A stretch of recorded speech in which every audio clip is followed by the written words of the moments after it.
So today we are talking about Manchester United. Huge debate over the future of the manager, Erik Ten Hag, based on a lot of kind of inconsistent performances in the Premier League. They've, of course, still got a FA Cup final to play, but many Man United fans and pundits and critics alike looking ahead to next season, already looking to see how they can fix this squad, how they can fix this club. And today I'm joined by Euan and Ben, and we're going to do exactly that for them. We're going to save them a lot of bother. Looking at Transfermarkt's database, looking at the Manchester United squad, we are going to go through the top 10 most viable players in the Man United squad, and we're going to deduce which ones they should sell, it's which ones they should keep. And guys, I'm just going to jump straight into this really simple premise. Top 10 starts with 3 players all valued at 35 million euros. We have Kobbie Mainoo, central midfielder, Diogo Dalot, the right back, and Luke Shaw, the left back. Euan, you cover Man United probably more than anyone else here for Transfermarkt, so I'll let you start. Of those 3 players, which ones are you keeping, which ones are you selling, and give us a kind of brief reasoning behind your decisions. Yeah, well, first, I don't think anyone in the world would be selling Kobbie Mainoo, given his breakthrough season. And you can imagine his market value will only go up in the summer update. But I think the big question mark over those 3 players would be on Luke Shaw. Not particularly because of his ability or his player, but he's just not fit for enough games in the season. I was reading the stat the other day. I think he's missed over 44% of Manchester United games since he joined the club. Now, obviously, you have to caveat that by having a career-threatening injury against PSV. So I really be able to come back to that. And I'm a huge admirer of Luke Shaw. I'm sure you both might disagree with me here, but I think when he's fit, he's the best left back in the league. You see performances in England as well, how important he is for them. But if he can't stay fit, then it's a problem for Manchester United. We'll probably want to talk about Marcus Rashford later, but if Man United essentially played without a left back for the majority of the season, and it's a huge issue. Injuries in defence, and I'd have a question mark over Luke Shaw. Again, no doubt in his ability, but he's getting into his, I think he's 28 now, so you'd maybe look at selling him if you don't believe that his fitness is going to improve over the next couple of seasons. And Diogo Dalot, did you say you'd keep or sell him? Yeah, I think Dalot's had a good season. He can play either side. He's been really reliable. By all accounts, he's a tremendous professional. I think Cristiano Ronaldo, we did that famous interview talking about the young players at Manchester United had the right attitude. He only named one, and that was Diogo Dalot. So he can play either side. He's always fit. He's a good age. And I'd definitely look to keep Dalot. What do you think, Ben? Of those 3 players, would you sell any of them? Firstly, Diogo Dalot, echo what Euan said, 100% keep. I think he's been one of the standout performers in a poor Man United team this season. Luke Shaw, again, I think is so important being available, and agreed, when he's playing, he's one of the best defenders, one of the best left backs in the league, and one of Man United's best defenders, but he's not available enough. At the age of 28, I think his market value is 35 million euros. I think if you can get that for him this summer, you cash in. There's so many areas that need to be improved on in this squad. And for that reason, I would probably try and sell Luke Shaw if the right offer came in. Kobbie Mainoo, of course, Man United should be trying to build a team around him.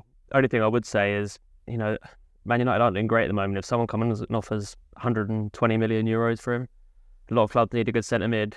Could they potentially be tempted to sell and then use that money to build the squad elsewhere? But I'm sure Man United fans would want to keep him. Yeah, I dare say there'd be riots outside Old Trafford if Man United decided to cash in Kobbie Mainoo, but I kind of echo what you guys say. The only thing I would add is I probably am leaning towards selling Luke Shaw. Only thing I'd add is that he obviously fills in as a homegrown player as well, so you could maybe foresee a situation where like a Newcastle, for example, would take a bet on him just because he obviously fills a few quotas there. And of course, if he can stay fit, then that's crucial to any transfer to begin with. So if we're basing it on that, then I would probably cash in on him too, but I do appreciate what Euan's saying in terms of when he is fit, he's outstanding, but it just comes down to reliability, and that's kind of been the key to Ten Hag's kind of troubles this season. He just has not had any defenders to rely on. We move on to the next 3, actually, who are also all in the same market value. They're all valued at 40 million euros. We've got Alejandro Garnacho, the winger, Mason Mount, the attacking midfielder, and Andre Onana, the goalkeeper. Ben, I'll let you jump in here first. Of those 3 players, are you selling any? You're keeping them all? Let us know what you think. I'm keeping them all, to be honest. I think Garnacho, again, has been one of the best players for Man United this season at 19 years of age. Like Kobbie Mainoo, should be someone the team is trying to build around. At Mason Mount, unfortunately, because of injuries, we haven't really seen him on the pitch enough to judge him. But we know there's a good player in there. This is a player that was an England international 2 or 3 years ago and playing at a very high level with Chelsea. I feel like he could fit into that midfield if he can stay fit next season, so I'd be keeping him. And Onana as well. He's had a very mixed season. At times he's been amazing and kept Man United in games. Had to face a lot of shots. But at times he's been rash and made mistakes. But you feel that might come with experience, adapting to the Premier League. So yeah, he would be my number one for Man United next season too. What do you think, Euan? You going to keep all three? Completely agree. Obviously, what people might question on Onana, but like Ben said perfectly, he's had a crazy season. From one minute he can pull off an unbelievable save, and next minute he's given away a penalty in the last 10 minutes by being incredibly rash. Obviously, the Champions League campaign, I think Onana was culpable for why Man United finished bottom of Europe altogether. He made about 5 or 6 mistakes that led to goals. But there's so much about his game that I like. I like his personality, I like his character. He's obviously good in the ball, which is so important for a modern goalkeeper. So I would keep him. And Mason Mount, he's undeniable. He's a quality player. Arsenal and Liverpool both looked at him last summer as well, but he's had no luck with injuries. And I think his season's been summed up by that Brentford game when he scored his first goal for United in the 93rd minute. And you think, oh, this is a great moment for Mason Mount. He's going to kick on now. Then Man U concede 2 minutes later. But yeah, I keep all three. Yeah, it's interesting. I would actually agree with you, and I think you've both made great points. All three players you'd really expect to see a lot more of next season. Garnacho, probably the only one out of the three, has maybe gone most of the season without any issues or any kind of wobbles, but all three obviously players for the future. And Mason Mount in particular, one that you'd maybe keep with an eye on selling another player in that part of the pitch. We'll maybe come on to that later in the video. But let's move on to the next player on our list, who's number 4. 45 million euros. That's Lisandro Martinez. Euan, Martinez is maybe not to the same extent of Luke Shaw, but a player who's probably frustrated Man United fans with his injuries. Man United have so many kind of problems that they have to solve in a centre back position. A lot of players who could be coming and going this summer rather. Where do you stand on Martinez? If someone was to offer 45 million, 50 million euros for him, would you keep him or would you cash in? No, I'd keep Martinez.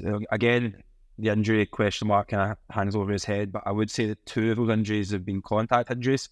And I think United ultimately rushed him back, and he obviously aggravated the problem, which is why he's missing again. I don't think it's a great idea to let him fly out to the United States to hang about with his Argentinian teammates when he's coming back from a serious injury, but that's one that's certainly on the manager. But I think Martinez is... I don't think there's many top-level players in this Manchester United squad, but I think when he's fit, he's up there. I think he's excellent in his first season. He's so important to how Manchester United play.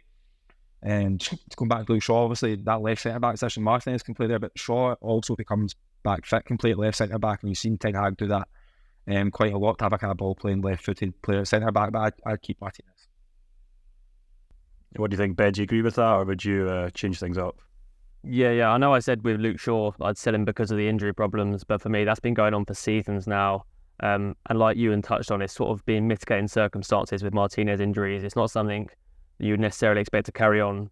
He has to show next season that he can be available more, but he's Man United's best centre back, and they've got so many issues in that area. I'd be keeping him. Yeah, I think all three of us are agreed on that. He's a fantastic player, and certainly looking at centre backs that Man United have struggled with this season, they could certainly use Martinez at the back next season. Things now get quite interesting. Number 3, Marcus Rashford for 60 million euros as his market value right now. Ben, I'll go to you first here. You're the Englishman on the video. You obviously have a kind of stake in Rashford, even though you're not a Man United fan. What have you thought of him this season? Do you think he's going backwards at Man United? Do you think he's still interested in playing for Man United? Do you think he should maybe cut ties and move on somewhere else? Yeah, he's one of the most frustrating players around. I mean, this has been going on for about 6 or 7 seasons now, where you know what he can produce. You look at it from a Man United perspective, he's a homegrown player. He's got all the ability in the world. There's only so long you can put up with this. And I think both Marcus Rashford and Man United need a change. Rashford's 26 now. He's entering his prime. I think he needs to push for a move. He needs to get out of that club and start fresh. And I think Man United need to let go of him as well and look at different options there. They've got Garnacho, who is naturally his favourite position is to play on the left and cut inside. He's 19 years of age. In order for him to flourish, I think it suits that as well. So if they can get 60 million euros for him this summer, I think ideally to abroad, so it will come back to bite them less. But I'd be trying to sell Marcus Rashford. Yeah, I gotta say, I tend to agree with Ben here, Euan. I think Rashford has shown quite recently, to be fair, you only have to go back to the Solskjaer's time at the club when he was really one of the best inside forwards in the world, particularly in the Premier League. Scoring goals for fun, leading the line for Man United. He ticks all the boxes, as Ben says, that kind of homegrown youth player. But it feels to me like, we're kind of reaching an end of the road with Rashford at Man United. And particularly at times when I've watched him, it felt like he doesn't even just fit into the system at times, where Ten Hag's wanting players to track back, he's wanting players to press. It's not really something that Rashford's ever really had to do at Man United. He doesn't really seem to... He doesn't want to do it, or he just hasn't been taught how to do it from an early age. So it's kind of chalk and cheese compared to what Ten Hag, or presumably the guy who comes in to replace him, will want. But, you watch Man United more than the rest of us, so what do you think? Do you think they should cash in on Rashford, or do you think they should stick with him? Listen, of all the players in this is going to be the most divisive, isn't it? Because of who he is and his profile and what he's done in the past, and being a homegrown player, which is also so important for Manchester United, perhaps more than most clubs in the world, having that academy presence in the first team. I think his attitude's been a serious problem this season. He had his best goal scoring or numbers last season under Erik ten Hag, but this season he's looked miles off it. He's looked disinterested at times. He doesn't track back. He puts out statements, I think, with his social media statements, which I don't think help. Saying that he tries his best all the time, but when you're watching the games, you don't really get that. He's also a quality player, and he can do it, but he's not been consistent enough. I think if you draw a parallel to Bukayo Saka, if you're having an argument who has more natural ability, it'll be a close debate. But you look at the kind of professionalism and the attitude and the hunger of Saka compared to Rashford, that's on a different stratosphere. And ultimately, the problem with Rashford, he signed a new contract recently, a big, massive contract on huge wages. How many clubs in the world can afford Marcus Rashford, not just from the transfer fee, but also the wages? I think the one United will be looking at is perhaps PSG, with Mbappe going, and there's also been interest in the past. It could be the best time this summer for all parties just to cut ties. Interesting. Second on the list is Rasmus Hojlund. I think we're probably all agreed that he should at least get another season. I think unless either you guys have anything to add, I'll maybe just move straight on past Hojlund. I know he hasn't been great this season, or, well, maybe he has. I don't know. Euan, I'll let you jump in here and you can maybe answer for all of us. But despite maybe a lack of goals, I think most Man United fans would be willing to give him at least another season before they look to kind of move him on. Yeah, definitely. I feel a bit sorry for Rasmus Hojlund this season because he's literally been the only striker at the club. Anthony Martial's done his usual disappearing act halfway through the season and he's not been fit. And Hojlund, for a 19-year-old coming into the Premier League, pretty much had to play all the time. I think in recent weeks you've seen the effects of that. He looks tired. He's not been as good as he has been in other parts of the season. He had that purple patch, didn't he, around the turn of the year where he scored, I think it was like 7 in 7 games. But yeah, he definitely deserves a season, but he needs help with another striker coming into the club. Ben, before we move on, anything to add, or are you quite happy? Completely agree. Hojlund definitely stays. Okay, well, we move on to the last player, the most valuable player at Man United, and that is, of course, Bruno Fernandes, 70 million euros. Probably one that I think is a bit of a lightning rod for criticism, for attention, for a lot of kind of analysis over the way that Man United play, and maybe a player that splits opinion, certainly among football fans, but it's up to debate whether Man United fans as well. Ben, I'll let you jump in here first. What do you think of Bruno Fernandes? Do you think Man United should keep him? I guess the way we're looking at his videos, if someone was to offer his market value, which is 70 million euros, do you think Man United should accept it? I think Bruno Fernandes is Man United's best player, and I would 100% be keeping him. I know Euan wrote about it recently on the Transfermarkt website, but he's created more chances than any other player in the Premier League this season. He's a player that sometimes if you watch a game or if you watch highlights, you can maybe think he's not performing as well because he takes so many risks with his passes. He gives away the ball a lot. But that's why he's creating so many chances, because he takes risks. And I don't think it helps him that Man United are such a bad team at defending transitions that when he does give away the ball, it's often leading to chances up the other end. That's not his fault. Man United need to have an exodus this summer of a lot of the older players, I think, like Eriksen, Varane's going to go probably, Casemiro. He's going to probably be one of the most experienced players in that team. He's the captain of the team. I think Bruno Fernandes should 100% stay at Man United. Euan, what do you think?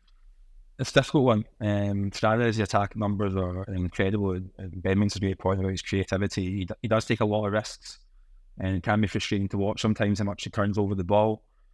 But I take him out of Manchester United this side this season. Like, you do worry where the goals would have came from, not just in terms of him scoring them, but also setting them up.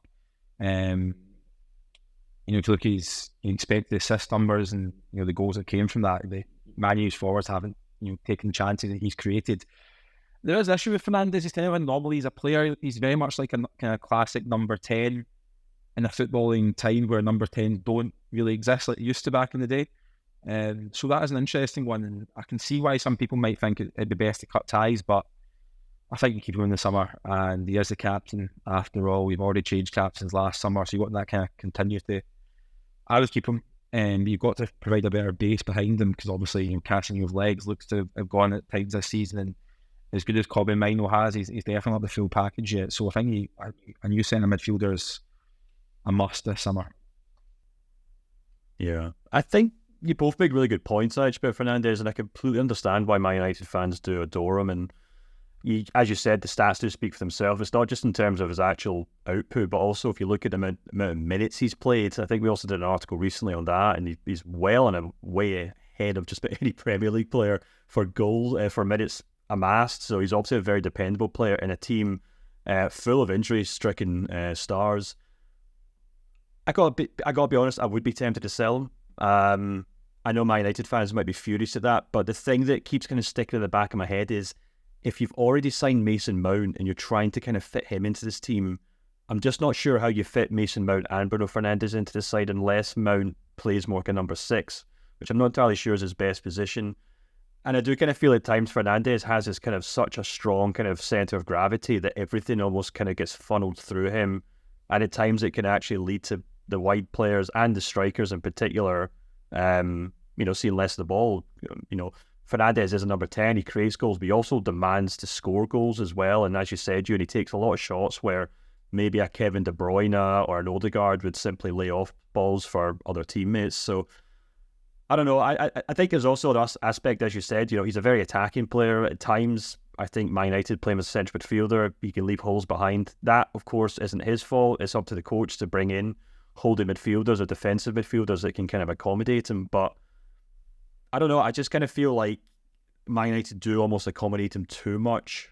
Maybe that's because he's head and shoulders above the rest of the team, and he should be. But I don't know. I think I would be tempted to sell him, to be honest with you. Maybe I'm just saying that to kind of shake things up and offer a different answer. But Ten Hag's that's worse. Ten Hag's plan for this season was to play Casemiro as a lone 6 and play Mount and Fernandes almost as like hybrid 8.